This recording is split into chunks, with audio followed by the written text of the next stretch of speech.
Waltz in C sharp minor, Opus 64, number 2.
Suncoast High School MSc program, which is short for Math, Science, and Engineering. Sounds like pure hell to me.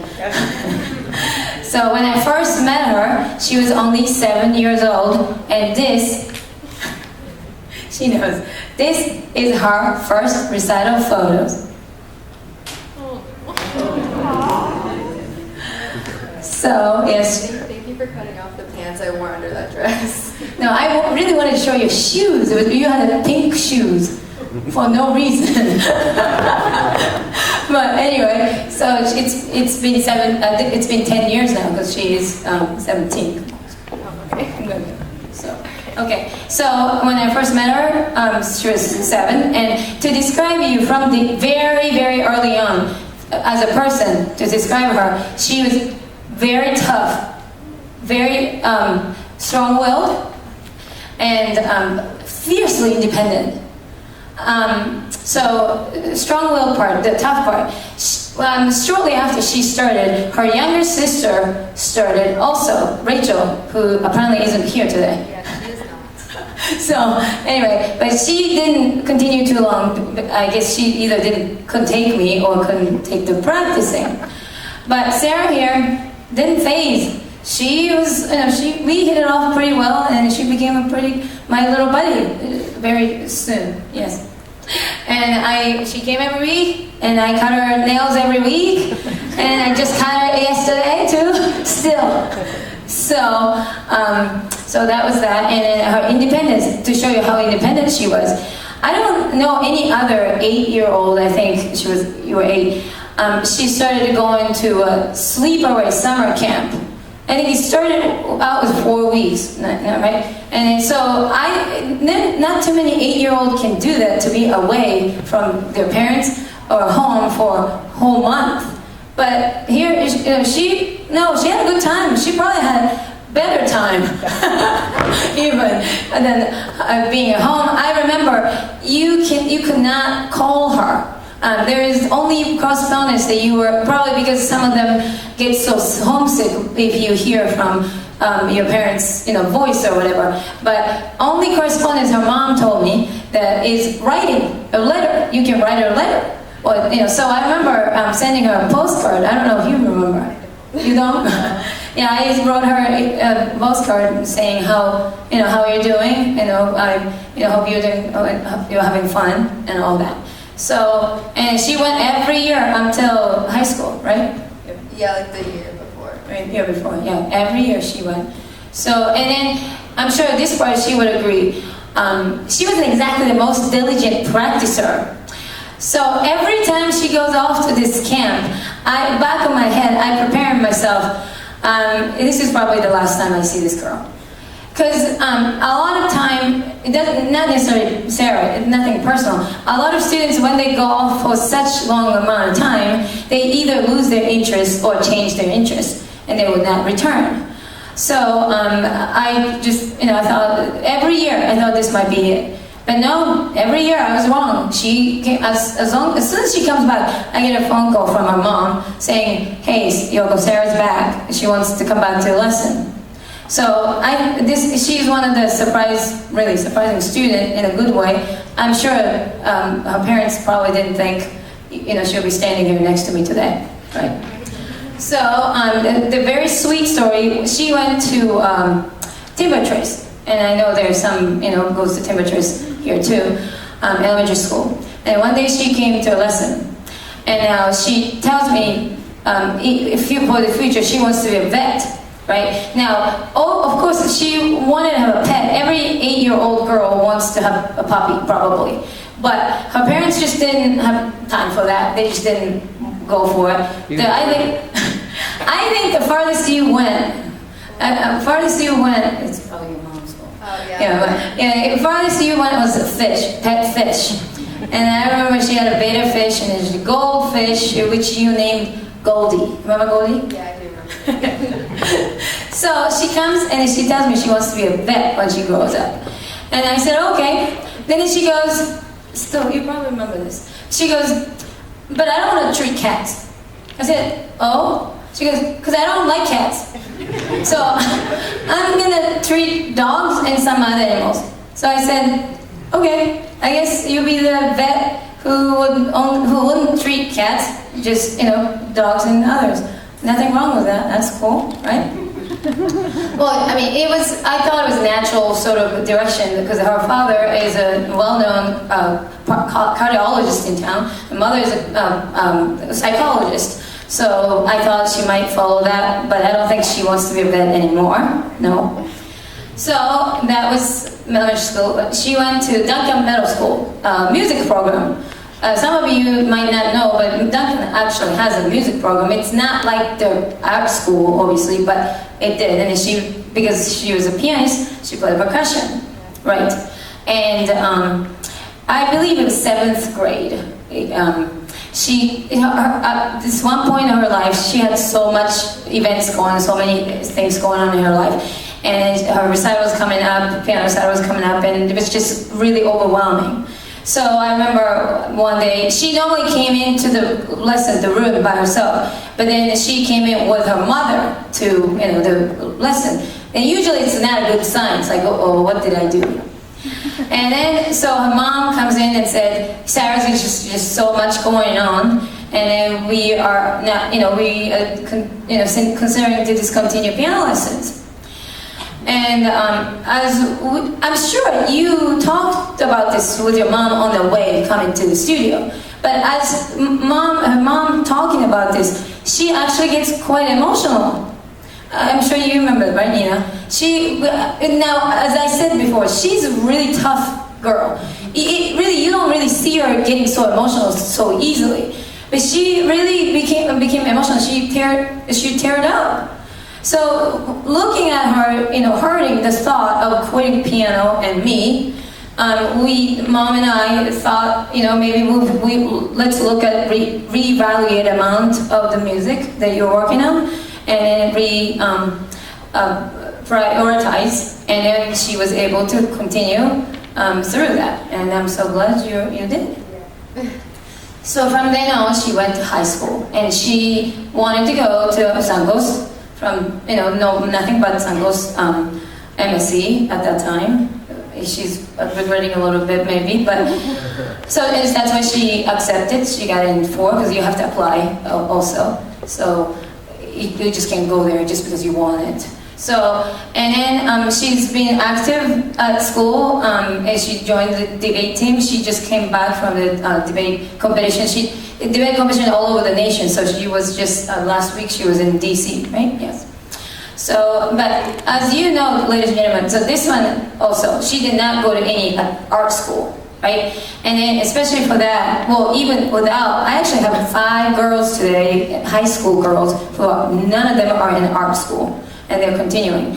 But as the high school years hit, it gets more and more difficult because taking piano lessons, playing piano requires daily practice. It's a lot of a commitment. But then obviously your homework gets a lot, and you have tests, the projects, and so many other things. So it becomes more and more challenging to balance life, to continue something like piano. So it's either they themselves realize, okay, this is just too much. I'd rather hang out with my friends than practicing piano, because that also plays a role. They want to, have a social life. And so they say, I'm sorry, Yoko, but I'm just gonna quit piano, but you decided to discontinue dance. She danced all the way up till high school also. That's another thing she did. When she quit, I think not only I, but your father was very happy because it was a lot of time commitment. But piano, she stuck with me. She did not, kick it to the curb. Also, I need to mention the parents. Knowing your child is not really practicing, obviously you live with them, but to realize that how much it means for the student, for the child to continue. Not only for the piano lessons, I think about this age group, it becomes therapy. So they come, rant, talks about, their friends, the families, whatever. So we have to give credits for your parents, obviously. So she is graduating in May, is coming May, and she has applied and still may apply more to colleges. One major school, I'm not going to name a name, I never do, but she did the early decision, which means it's early procedure, and then once she gets in, then basically she's bounded mostly to go to that school. And then the result comes this coming Monday at 7 p.m. I understand, so we are holding breath for that. It's a major school, so. But she has already been accepted, actually, from college, so I know you are leaving, us. So there are many stories, but one memorable, I guess, the closest, most memorable moment. Well, not really most, but this was actually a few months ago, not long ago. I mean, there's a lot of stories, but I have to share one that appropriate to share, right? Yeah. So, probably September or so, she's applying to college.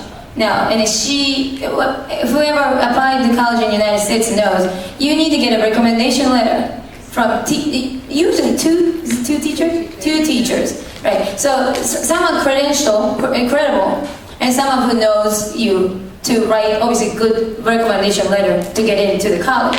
Most of them choose their school teacher or the guidance counselor. That's most likely, because I've written some for my graduates, but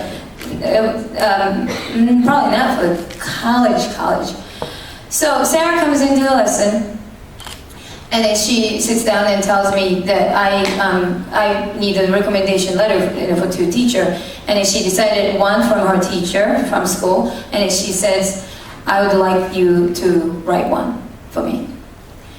And I said, oh, really? And she goes, because you are my teacher, but also a friend.